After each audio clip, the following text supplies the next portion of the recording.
It's been a while since I've been out working on these little Blazer engines. I finally made it back out here today.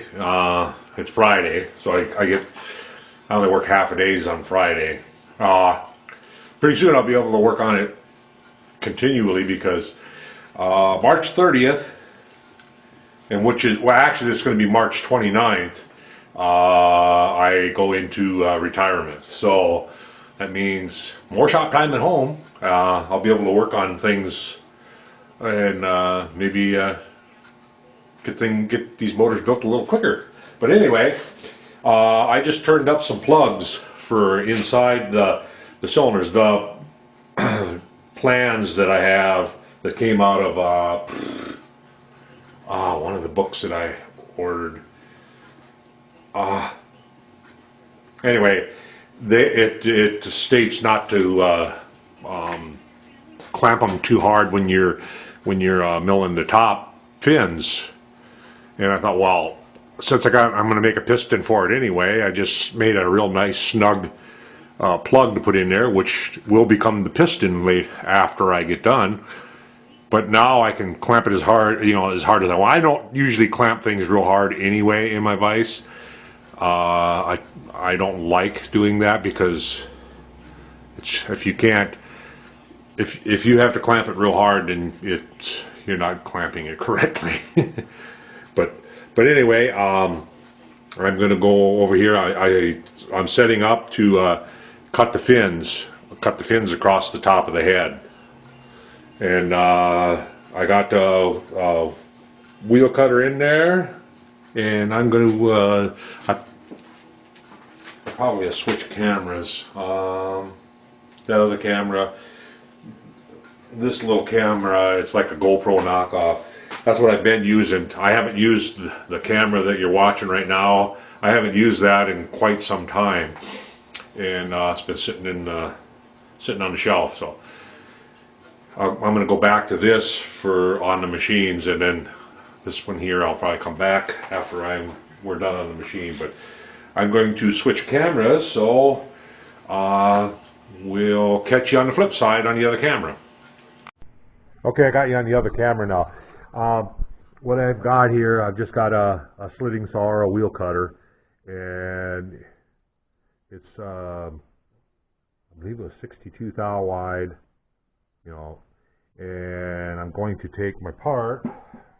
I'm going to sit down here, take my part here, and I got a little block in here in the vise, down in the vise. So what I'm going to do is I'm going to take and set this on that. Oops, gotta put it the right way though. Flip it around. That's going to hold that flat orientated. And I got a stop set here. And I have some old business cards.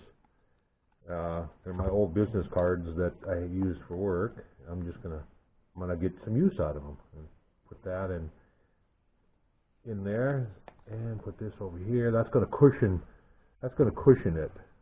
The fins on there, so that I don't end up, squashing the fins. But like I say, I don't tend to clamp it extra tight anyway, so I shouldn't have that any problem.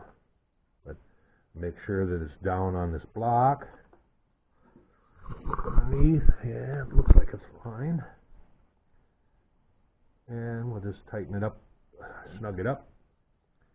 Snugged up the vise, and I'm going to set you over here. And what I'm going to do is I'm going to bring this wheel cutter down, and I'm going to touch off down on the flat. Crank it up. I don't know if this light is actually helping or making it worse as far as camera wise. You know what? I'm gonna zoom the other camera in to see if I can get a shot with it from the other side here. Zoom in on it.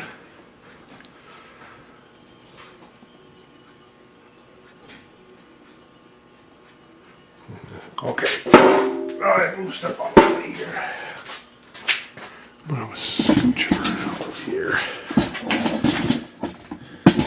I'm still setting up the camera over here. The other camera. I probably won't post any of that.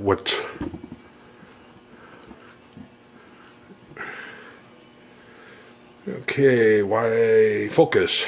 Come on, focus. Focus, focus, focus.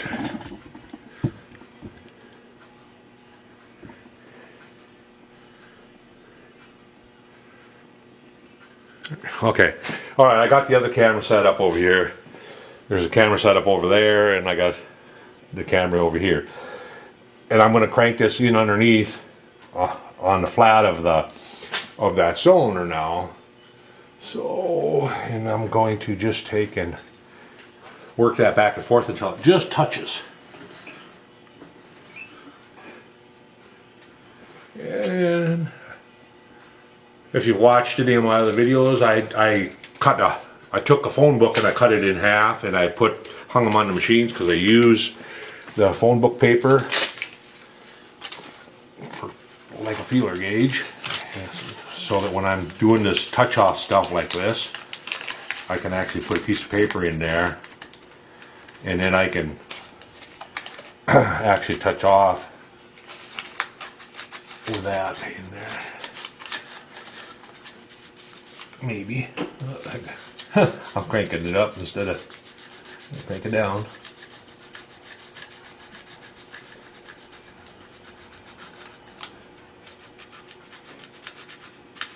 This will get me really close. Right there. Okay, so it's just cutting the paper there. So that's really close. And these are just fins, so. And now I'll crank it out. And I'm going to drop the table, the 62 thou. I'm going to mic that just to make sure that that is what the thickness of that is. It's been a couple days since I set this up.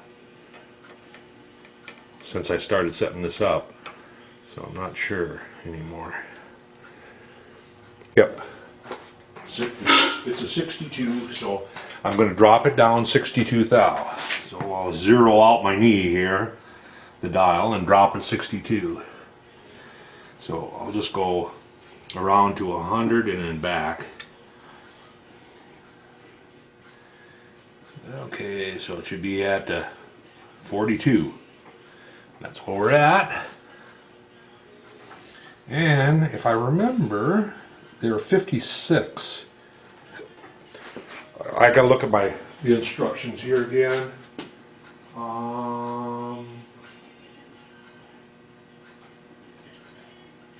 Yeah, the fins are 56 on the head going. So I'll drop it now another 56.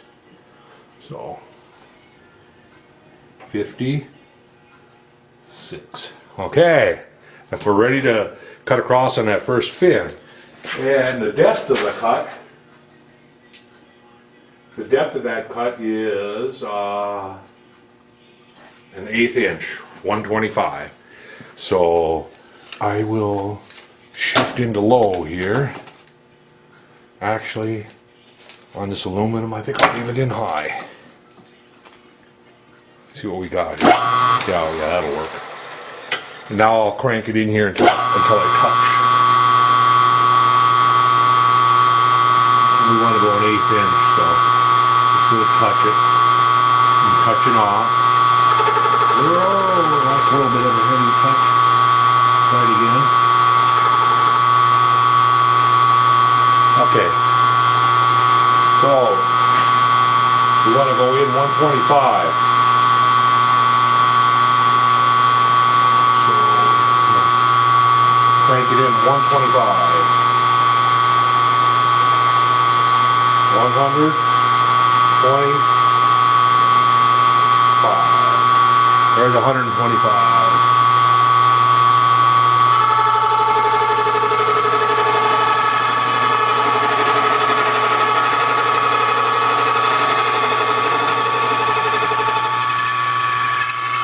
And I do not like the climb cut with a wheel cover. So I'll come back out to the front and do another conventional cut. So now we want to drop it another 62 thou for the width of the wheel cutter. So round 42, and then we want to go 56 from there.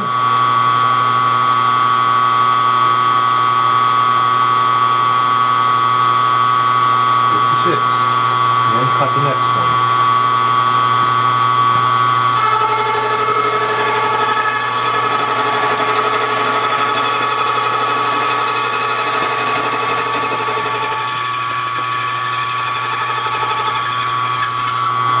Okay, I'm zeroing out my knee each time here. 62 again, and then zero it out, and then 56.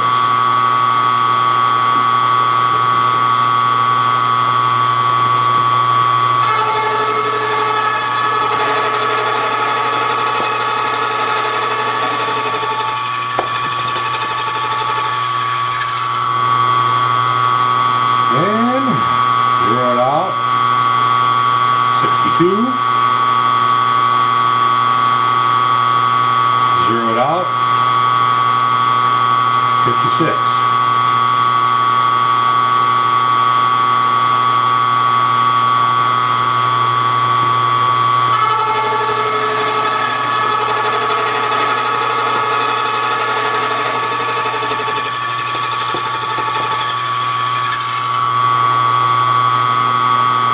You know, instead of zeroing it out each time, I could just go, let's see, 62 and 52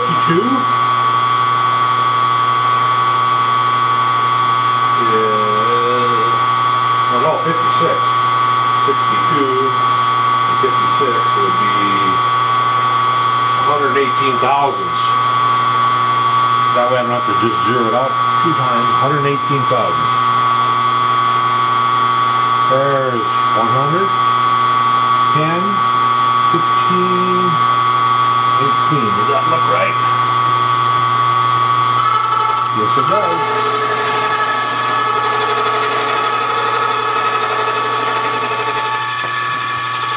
I'd like to have a digital readout. I could use my quill, but I don't have. I just can't see me spending that kind of money when I could just do it without. Been doing without for all these years.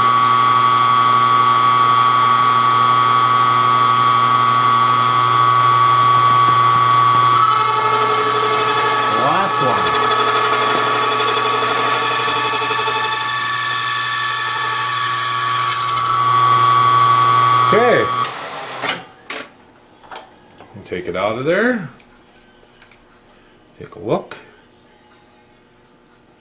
looks right to me. How about over here? And let's zoom back, I think, so it can focus. But anyway, it looks good, looks right. I will continue on. I'm going to shut the cameras down and just go ahead and quick get these done, and then I'll go back over to the lathe. I'll take the plug out, pull the plug out of there, and I'll hollow it out, drill the hole, and get it a nice fit to the cylinder, and we'll move on from there. I think my next part for it,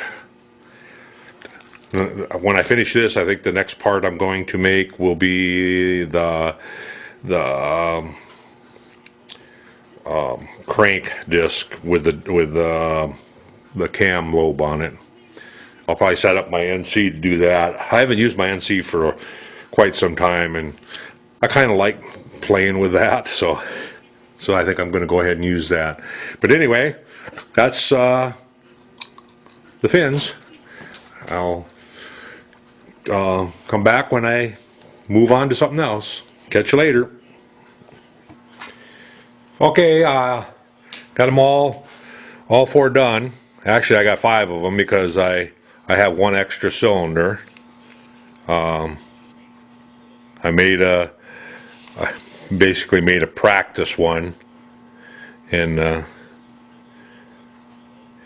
so there is a little error on the very first one, right, the fin back here doesn't have the little shoulder on it, but other than that it'll still work. But I got 4 of them sitting here, 4 of them done. So the next thing I'm going to make, like I said earlier, I think I'm going to go ahead and make the crank arm and cam, and I'll probably set up and do that tomorrow on my NC machine. I haven't ran my NC machine. It's been sitting idle for before Christmas, well before Christmas. I've been doing everything, working on everything manually instead.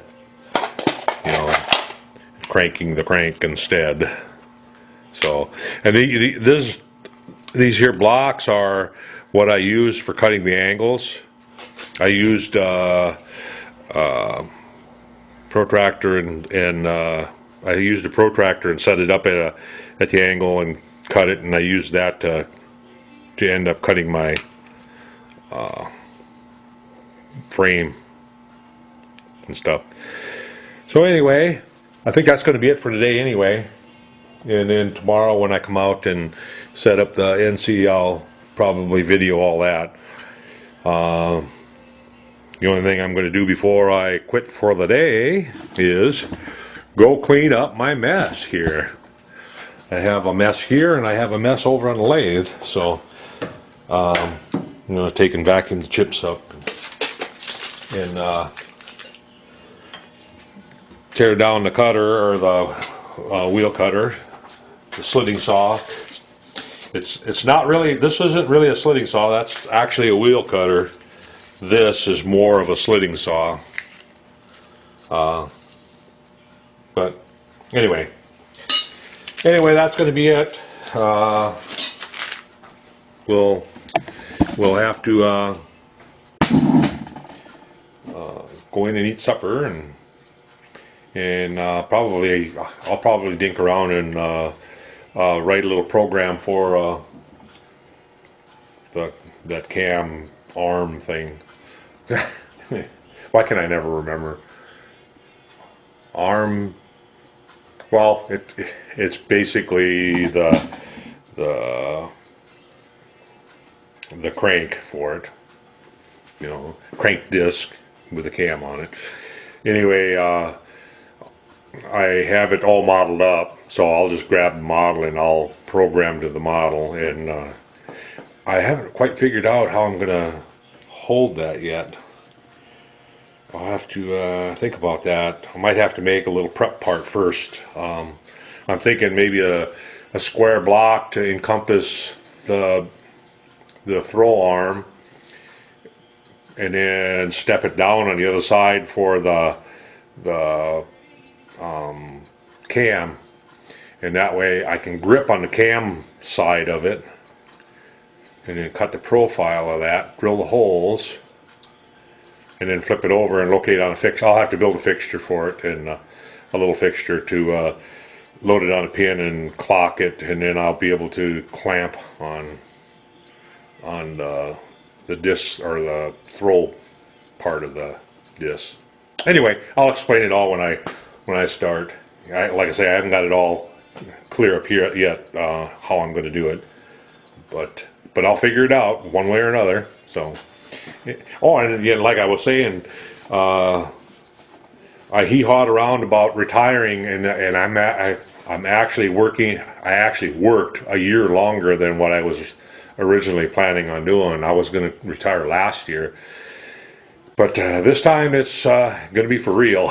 I've got everything all in place. I got my pension will start in April, so I'll be able to get some home shop time in and do some of the things around the house that I've been putting off. I want to build a little bit of a storage shed to make room, take some of my stuff out of the garage here and be able to spread out a little bit. I am so cramped in this little area that I have with the 3 machines, lathe and 2 mills, and then my grinders and everything. I don't have much room. Got just enough room to turn around in here, and but if I get a storage shed built, I can get rid of some of the stuff. I got rid of the car that over there on. I had an Eldorado that I sold. Got rid of that, but now I got my new pickup sitting over there, so it took the space right away from me again. So, but this summer I'll be, like I say, if I build that shed, then I'll be able to put we have a John Deere tractor. I'll be able to put that in there. That'll give me quite a bit of room right there. So, anyway, enough rambling. We'll get back at it tomorrow, and thanks for watching, and we'll catch you later.